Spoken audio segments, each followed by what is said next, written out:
Here she could have scored 70, but she scored 54 marks. So let me explain why she scored 54 marks. She got 20 marks in MCQs and 34 marks in descriptive. Effectively, she answered only 4 descriptive questions. 4 descriptive. Because she has taken 2A and 2B choice, 7A, 7B, Forex choice, and also 5A. She attempted but she got 0 marks. And 4A, she has not attempted the question. She has not attempted the question, okay? So now, why she got 54? First, question number 3A, evaluation of risky proposal. So they have asked expected NPV. So here she has taken total expected cash flows after tax. Nothing but she has taken what total of project A and project B, which is a blunder mistake. How can we take project A cash flows and project B cash flows together? Okay. So here she lost 2 marks. So this is a fundamental mistake. So due to that she lost 2 marks. Okay. So everything is correct. I mean standard deviation correct, the coefficient of variation is correct, everything is correct. But because of that expected NPV, she lost 2 marks. And next, the security valuation, equity valuation question. In equity valuation question, she lost 3.5 marks. 3.5. That means overall 5.5. Because the reason is P7 is equal to, many a times I have told you, P7 is equal to D8 divided by K minus G. How do we get D8? D8 is equal to D7 into 1 plus G, growth rate. But she has taken what? D7. So she lost 3.5 marks. Total 5.5. Clear? Next, mutual funds question 4B. 4B, she has taken what? She ignored, I mean, in bonus units, wrong calculation. Bonus units, wrong calculation. 4B. And due to that, she lost marks in mutual funds question also. She secured only 3 marks. So how many marks she lost? 4 marks. So 5.5 plus 4, 9.5. And next, portfolio management question. This is 100% correct. She secured 7 marks.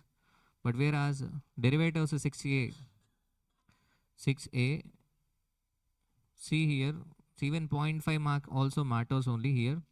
1875 into 0.6. So what is 1875 into 0.6? 1875 into 0.6. 1125. But she has taken 3125. For this, she lost only 0.5 marks. So overall, how many marks she lost? 10. Okay. 6B. Expected value of a call option. Expected value of a call option. So expected value of a call option. Here, probability should be taken, yes or no? Value of a call into probability. So she has taken premium. She has calculated what? Net payoff. Net payoff. So we should find out what expected value of a call. So how do we get expected value of a call? By doing a weighted average. How many marks you lost? 4. So overall 14. Okay. The next, this is completely wrong. Okay, fine. Theory. Okay, she scored 2.5 marks in first question. The next question 2.5. But in securitization, she scored only 1 mark. She could have scored at least what? 3 marks at least. Okay, securitization is hardly 4 pages theory. 4 pages theory. She might have scored 3 marks in this securitization. Total, how many marks you lost? 16 marks she lost. Okay. And out of, I mean, instead of getting 70, she got only 54. She lost exemption. Okay. So, and because of other subjects, she couldn't clear group 3. So these are the basic mistakes being done by students. So this is one certified copy. And in another certified copy, so she has done a completely clerical mistakes. Clerical mistakes in the sense 0.32 into 0.8.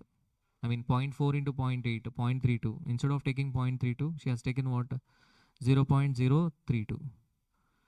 So likewise, what students are committing a clerical mistakes. So that's why practice is very important. Self-examination. You have to examine yourself. You have to evaluate yourself. You have to evaluate yourself. Okay. So otherwise, you're going to lose marks in SFM. Clear? Even though you have a concept, because she answered only effectively 4 questions, right? Only four. But okay, with 4 questions, she could score what? 70, but she scored only 54. Effectively, only 4 questions answered. And in MCQs also, reasonably, she got what? 20 marks. Not 24 or 25, 26. She scored just 20 marks only. But with MCQs 20 marks, we can score what? 70. Okay. So clear? So be careful, especially with practical subjects. Avoid clerical mistakes and basic conceptual errors. So, for example, derivatives, simple mistake, net payoff. She calculated net payoff, which is not at all necessary. At least, derivatives part. And in portfolio, she lost zero point 0.5 marks, right? So that is also a fundamental mistake. And ERP, she lost how many marks? 2 marks. At least ERP and derivatives could have saved. Okay, her. Yes or no? So that's a be careful with SFM. Avoid clerical mistakes. You have to practice questions. You have to practice questions, especially A plus questions. Am I clear?